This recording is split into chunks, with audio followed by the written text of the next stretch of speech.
ቤተሰብ አሁን ደግሞ የኤክስፖኔንሻል ጥያቄ እንሰራለን። እስቲ ይህን ጥያቄ እንመልከተው።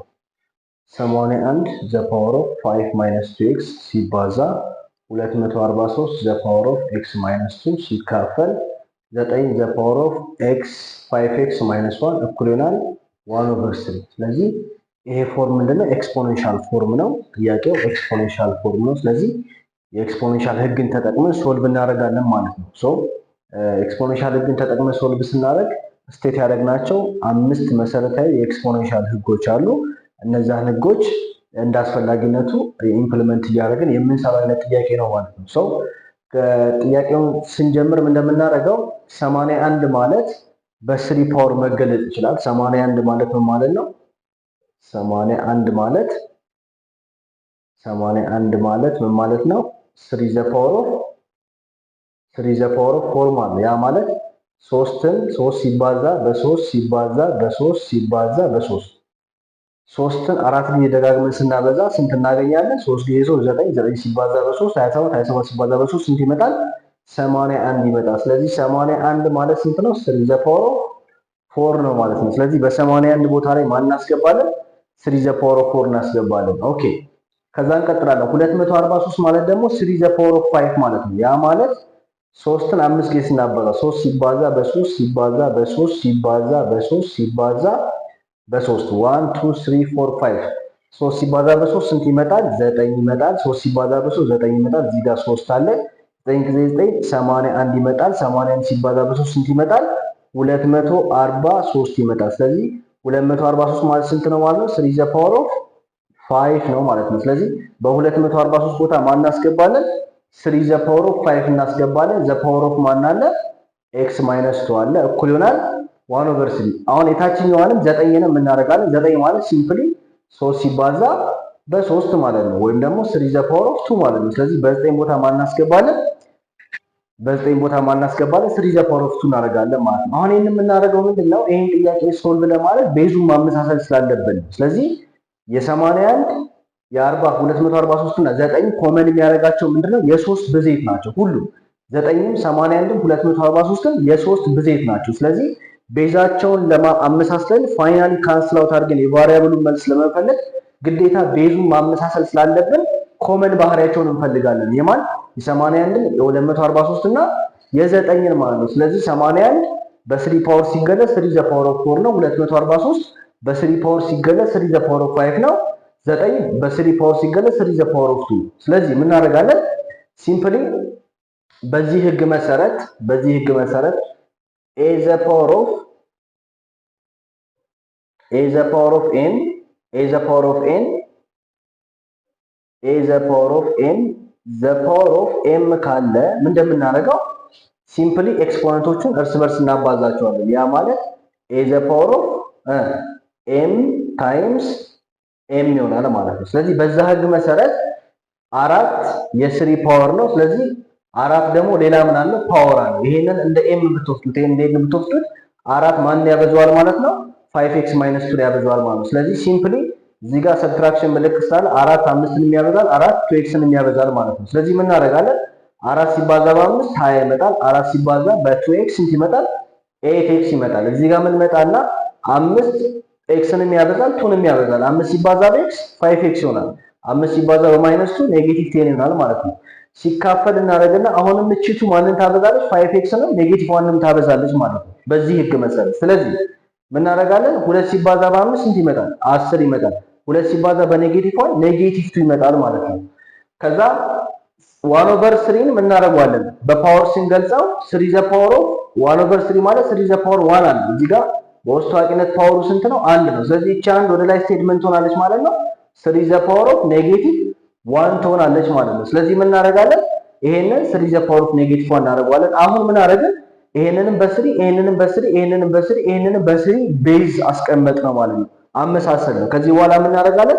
መርጅ እናደርጋለን፣ እንቀላቅሏለን። ሶ አሁን ይሄና ይሄ አንድ ላይ ምን ይላሉ? መቀላቀል ይችላሉ። በየትኛው ህግ መቀላቀል ይችላሉ ማለት ነው?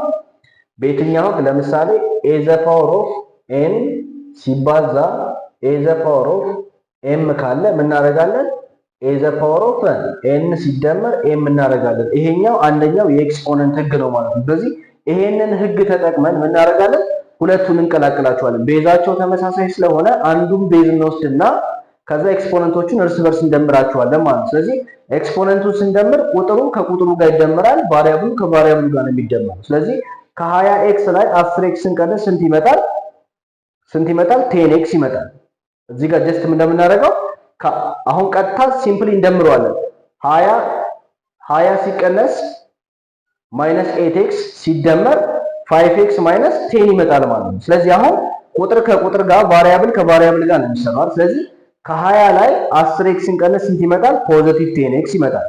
ከዛ ኔጌቲቭ 8x አለ፣ እዚህ ጋር ደግሞ ፕላስ 5x አለ። ስለዚህ ኔጌቲቭ 8x እና ፕላስ 5x ስንደምር ኔጌቲቭ 3x ይመጣል ማለት ነው። ስለዚህ ይሄኛው ሲቀላቀል መርጅ ሲሆን ስንት ይመጣል ማለት ነው? 3 ዘ ፓወር ኦፍ 10 ማይነስ 3x ይመጣል ማለት ነው። ከዛ ኦቨር እናደርግና የታችኛው ማን አለ ማለት ነው? 3 ዘ ፓወር ኦፍ 10x ማይነስ 2 አለን ማለት ነው። እኩል ይሆናል ስንት ይመጣል? 3 ዘ ፓወር ኦፍ ኔጌቲቭ 1 ይመጣል። አሁን ሁለቱን ቀላቀልን አይደል? ሁለቱን ቀላቅለን ወደዚህ ሪዲዩስ ካደረግነው በኋላ አሁን ደግሞ ሁለቱን መቀላቀል እንችላለን። በየትኛው ህግ? በዚህኛው ህግ። ለምሳሌ a ዘ ፓወር ኦፍ n ሲካፈል a ዘ ፓወር ኦፍ m ካለ ምን እንደምናደርገው? ቤዛቸው ተመሳሳይ ከሆነ አንዱን ቤዝ እንወስድና n ማይነስ m እናደርጋለን ማለት ነው። ስለዚህ ሲምፕሊ በዲቪዥን መልክ ከተሰጠን ደግሞ ከሁለቱ ቤዝ አንዱን ወስደን ኤክስፖነንቶቹን እንቀናንሳለን። ልክ እንደዛ ሁሉ አሁን ይሄም ቤዙ 3 ነው፣ ይሄም 3 ነው፣ ተመሳሳይ ነው። አንዱን ቤዝ እንወስድና ከላይኛው ኤክስፖነንት ላይ የታችኛውን ኤክስፖነንት እንቀንሳለን ማለት ነው። ስለዚህ ምን እናደርጋለን? 10 ማይነስ 3x ማይነስ ኦፍ 10x ማይነስ 2 እናደርጋለን። እቺ ማይነስ ግን ማንን ዲስትሪቢዩት ታደርጋለች? ኔጌቲቭ 10xንም ታበዛለች፣ ኔጌቲቭ 2ንም ታበዛለች ማለት ነው። ምክንያቱም ኦልሬዲ ሁለቱ በሰብትራክሽን የተቀመጡ ስለሆነ ይሄኛው መቀነስ የፎርሙላው ስለሆነ እቺኛው መቀነስ ማንን ዲስትሪቢዩት ታደርጋለች? 10xንም ኔጌቲቭ 2ንም ታበዛለች ማለት ነው። ስለዚህ ሲምፕሊ 10x ማይነስ 3 እኩል ይሆናል ኔጌቲቭ 10 ሲባዛ ኔጌቲቭ ሲባዛ በ10x ኔጌቲቭ 10x ይመጣል።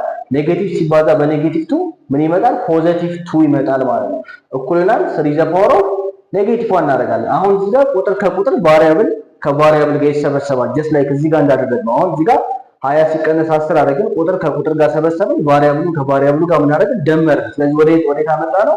10x ማይነስ 3 ያመጣ። ልክ እንደዛ ሁሉ እዚህ ጋር ቁጥሩን ከቁጥሩ ጋር እንደምረዋለን። 10 ቁጥር ነው፣ 2 ቁጥር ነው። ቁጥር ከቁጥር ጋር ሲደመር 12 ይመጣል። 10 ሲደመርበት 12 ይመጣል። ኔጌቲቭ 3x ማይነስ 10x ስንት ይመጣል? ኔጌቲቭ 13x ይመጣል። እኩል ይሆናል ስንት መጣ? ኔጌቲቭ 3 ዘ ፓወር ኦፍ ኔጌቲቭ 1 መጣ። ያ ማለት 1/3 ስንገለብጠው እዚህ ጋር ዘ ፓወር ኦፍ 1 አለው። እቺ 1 ወደ ላይ ስትሄድ ምን ይሆናል ማለት ነው? 3 ዘ ፓወር ኦፍ ኔጌቲቭ 1 ስለሚሆን ወደዚህ አምጥተነዋል ማለት ነው። ኦኬ። ስለዚህ አሁን ቤዛቸው ተመሳሰላል። ምን እናደርጋለን? ሲምፕሊ ቤዛቸውን ካንስል አውት እናደርጋለን። ይሄንን በዚህ እናጠፋለን። ስለዚህ እዚህ ጋር ማን ይወርዳል? 12x ማይነስ 13 እዚህ ጋር ማን ይወርዳል? ኔጌቲቭ 1 ይወርዳል ማለት ነው። ስለዚህ አሁን ሊኒየር ኢኩዌሽን ሆነ ማለት ነው። ሊኒየር ኢኩዌሽን ከሆነ ምን እንደምናደርገው ኮሌክት ላይክ ተርም እናደርጋለን። ቫሪያብሉን ከቫሪያብሉ ጋር ቁጥርን ከቁጥሩ ጋር እንሰበስባለን ማለት ነው። ስለዚህ ምን እናደርጋለን? ኔጌቲቭ 1 ቁጥር ነው፣ 12 ቁጥር ነው። ስለዚህ ኔጌቲቭ 1 ወደዚህ ስናሻግረው ፖዚቲቭ 1 ይሆናል። 12 ሲደመር አንድ ስንት ይመጣል? 13 ይመጣል። ኦኬ። ይሄኛው ኔጌቲቭ 13x ነው። ወደዚህ ስናሻግረው ፖዚቲቭ 13x ይመጣል። የኤክስ ዋጋ ለማግኘት ሲካፈል 13 ሲካፈል 13 ስናደርግ 13 በ13 ይጣፋል። 13 ሲካፈል 13 ስንት ይመጣል? የኤክስ ዋጋ 1 ይመጣል ማለት ነው። ስለዚህ ይሄንን ኤክስፖኔንሻል ፎርም ሪዲዩስ አድርገን የኤክስ ቫሪያብልን ዋጋ ስንት አመጣን ማለት ነው? 1 አመጣን ማለት ነው። ስለዚህ ሎ ኦፍ ኤክስፖነንትን እንደየአስፈላጊነቱ ኢምፕሊመንት እያደረገን የኤክስፖኔንሻል ጥያቄዎችን በዚህ መልክ ሶልቭ ማድረግ እንችላለን ማለት ነው። በሚቀጥለው ሴሽናችን ላይ ደግሞ ሌሎች የተሻሉ ጥያቄዎችን ይዘን እንመለሳለን። ለአሁን እናመሰግናለን።